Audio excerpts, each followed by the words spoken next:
Assalamualaikum warahmatullahi wabarakatuh. My name is Usama Jazan and once again I'm in front of you. तो पाकिस्तान ने अपने इफ्तिताई match में Netherlands को हरा दिया और पाकिस्तान ने इंडिया की सरजमीन पर बाबर आजम ये पहले कप्तान बने कि पहला मैच उन्होंने जीता ओडीआई वर्ल्ड कप फॉर्मेट का इंडिया की सरजमीन पर। तो बाबर आजम ने as a captaincy as a कप्तानी जितने भी पहले मैचेस खेले उनमें सब में उन्होंने विन हासिल की। और बाबर आजम की कप्तानी के बारे में भी बात करेंगे कि बाबर आजम की कप्तानी को लेकर जो सवाल थे और बाबर आजम ने किस तरह अपनी कप्तानी को इम्प्रूव किया। बाबर आजम की टीम की सिलेक्शन के बारे में भी बात करेंगे कि जो लोग बोल रहे थे कि बाबर आजम की टीम की सिलेक्शन बहुत गलत है और बाबर आजम के पास ना कोई बॉलर है ना कोई बैट्समैन है, तो उस हवाले से भी बात करेंगे। और बात करेंगे कि पाकिस्तान ने finally what a comeback by batting first of all and then by bowling and then by fielding. Although कुछ मिस फील्डिंग हुई, अगर ये मिस फील्डिंग ना होती तो पाकिस्तान नीदरलैंड की टीम को 201 स्कोर से भी पहले आउट कर सकता था, 41 ओवर से भी पहले आउट कर सकता था नीदरलैंड की टीम को।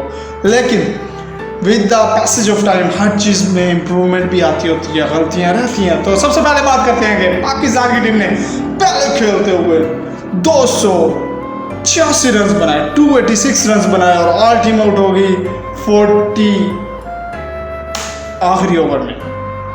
तो इसी तरह अगर बात करेंगे कि जो नीदरलैंड की टीम थी, वैसे मुझे अभी सही तरह याद नहीं है कि किस ओवर में आउट हुई थी, बहरहाल पाकिस्तान की टीम 286 रन पर ऑल आउट हो गई थी। और पाकिस्तान जिस तरह टॉप ऑर्डर फेल हुआ, फ़खर, इमामुल हक, बाबर आजम, उसके बाद से जिस तरह शहीद शकील और मोहम्मद रिजवान ने बारी को चलाया वो देखने लायक था। और सऊद शकील पाकिस्तान को एक ऐसा बल्लेबाज मिला लोअर मिडल ऑर्डर में जो कि किसी भी टीम के लिए खतरे की घंटी हो सकता है, क्योंकि वो एक टेक्निकली साउंड प्लेयर है, टेक्निक उसकी बहुत ज़बरदस्त और उसका जो ह्यूमर है और जो उसकी क्रिकेटिंग के बारे में, शॉट्स के बारे में और फील्ड प्लेसमेंट के बारे में जो उसकी वो है टैक्टिक्स कह लें या उसकी ह्यूमर कह लें या उसकी टेक्निक्स या उसका क्यूरियोसिटी है। इंटरेस्टिंग बात की जो उसकी क्यूरियोसिटी है फील्ड प्लेसमेंट्स को लेकर, क्योंकि जो उन्होंने एक नो बॉल, आप इमेजिन करें कि अंपायर से नो बॉल लेना, जब फील्डर दायरे के बाद 4 फील्डर अलाउड थे और उस वक्त उन्होंने आई थिंक 5 फील्डर रखे हुए थे, तो उन्होंने उस बॉल पर पहले उन्होंने फील्ड प्लेसमेंट देखी।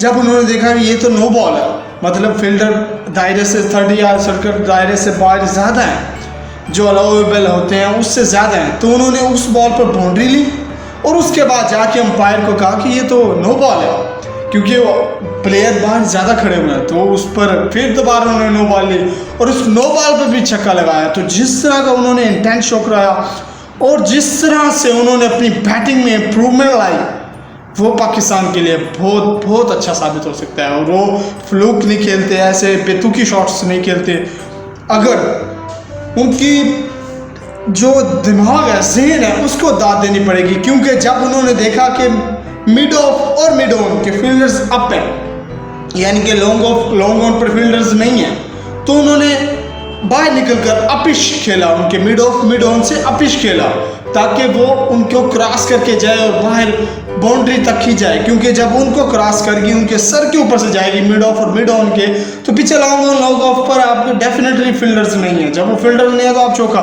तो उन्होंने जब देखा कि जहाँ फील्डर अगर उन्होंने लॉन्ग ऑफ ऊपर बुला लिया मिड ऑन पर, तो उन्होंने उनके ऊपर से खेला। और उसके बाद जब उन्होंने देखा कि लॉन्ग ऑन पीछे चला गया, लॉन्ग ऑन वो जो बिल्कुल स्ट्रेट पर बिल्कुल डीप में खड़े होते हैं, वो लॉन्ग ऑन हो गया। तो जब उन्होंने देखा कि वो बिल्कुल बैक पर चले गया, मिड ऑफ यानी कि मिड ऑन नहीं है, लॉन्ग ऑन हो गया, तो तब उन्होंने वो शॉट्स खेलते थे लॉन्ग ऑन और डीप कवर के दरमियान।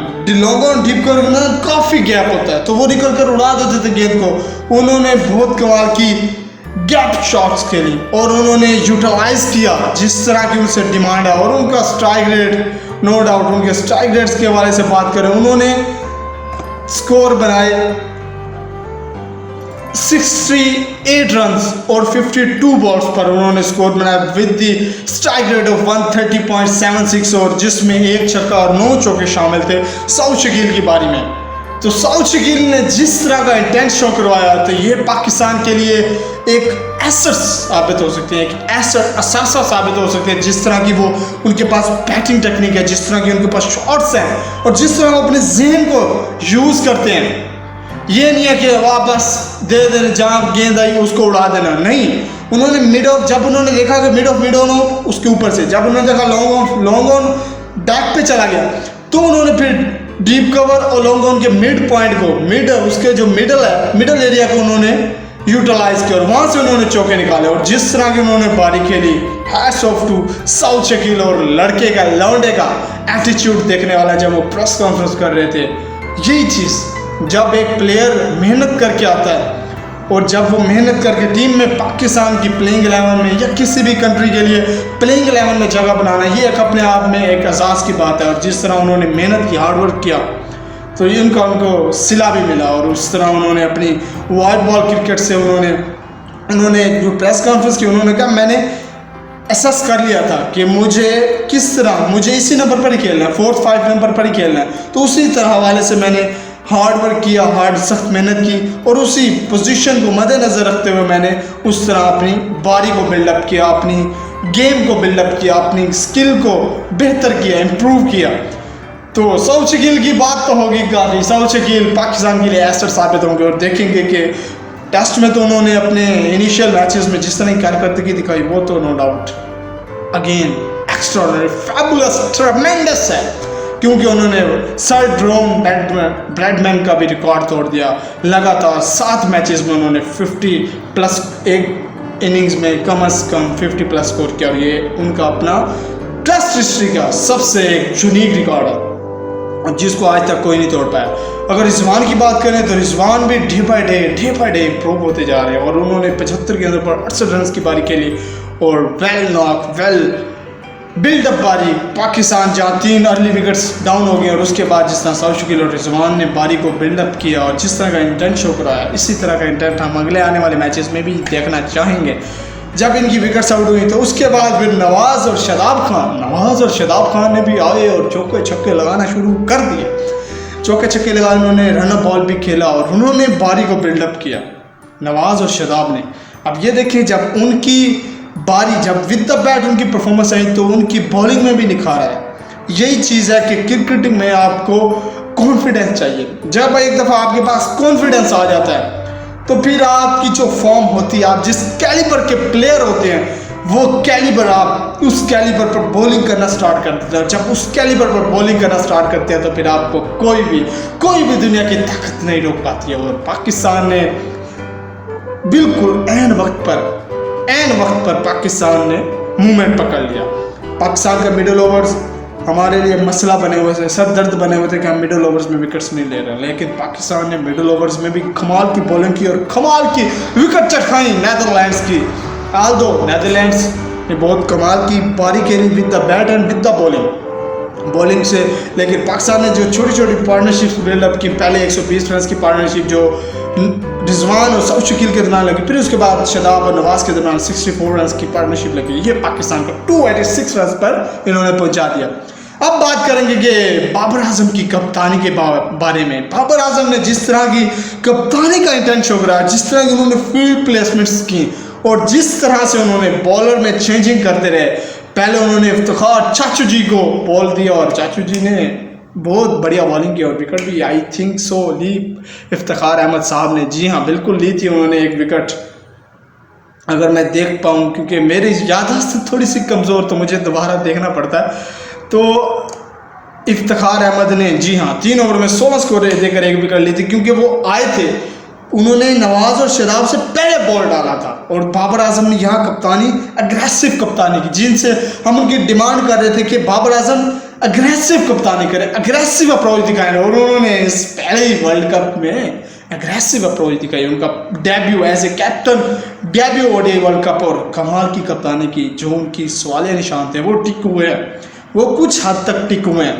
अब आगे देखते हैं कि आगे किस तरह कप्तानी करेंगे। फिर जिस तरह टर्निंग पॉइंट वो था, जहाँ जो उनके सिंह हैं, विक्रांतजीत सिंह हैं या जो भी हैं, सॉरी टू से अगर नाम में गलत ले रहा हूँ, सिंह हैं जो विक्रांतजीत सिंह जो हैं, उनको जो शैबी ने आउट किया, वो मैच टर्निंग पॉइंट था। और उसके बाद 24th ओवर में शादी ने आउट किया था। और उसके बाद फिर जो हारिस रूम ने विकेट्स ली 36 ओवर में या 34th ओवर में, जो उन्होंने 2 विकेट्स ली, बैक टू बैक विकेट्स ली, was a match totally Pakistan के हक में। अगर पाकिस्तान ने विन अपने नाम कर ली तो पाकिस्तान को पहली जीत मुबारक हो। और इसी तरह पाकिस्तान के लिए बेस्ट विशेस। जो पाकिस्तान की परफॉर्मेंस पर सवाल निशान डाल रहे थे कि पाकिस्तान की कप्तानी कुछ नहीं है, पाकिस्तान की बैटिंग कुछ नहीं है, पाकिस्तान की बॉलिंग कुछ नहीं है, क्योंकि पाकिस्तान के पास बहुत कमाल के पेसर्स हैं। हसन अली को तो मैं भूल गया, हसन अली ने बहुत कमाल का कम बैक किया और पहली अर्ली गो थ्रू दिला दिया उन्होंने। तो उन्होंने भी बहुत कमाल की बॉलिंग की और देखते हैं कि वो क्या इस कंसिस्टेंसी से बॉलिंग कर पाएंगे थ्रू आउट द टूर्नामेंट। तो मेरे साथ जुड़े रहिए इसी तरह की अपडेट्स देने के लिए। तो पाकिस्तान ने अपनी पहला मैच जीत गया विद द 81 रन्स के मार्जिन के साथ। 41th ओवर में उन्होंने ऑल टीम आउट कर दी पाकिस्तान ने नेदरलैंड की टीम। तो मिलते हैं आपसे अगले वीडियो में, तब तक ले लेने के बाद मेरी वीडियो को अभी तक अगर आपने लाइक सब्सक्राइब नहीं किया तो काइंडली सब्सक्राइब लाइक भी कर दें और शेयर भी कर दें। कमेंट आपसे अगली वीडियो में। अल्लाह के बाद पाकिस्तान जिंदाबाद।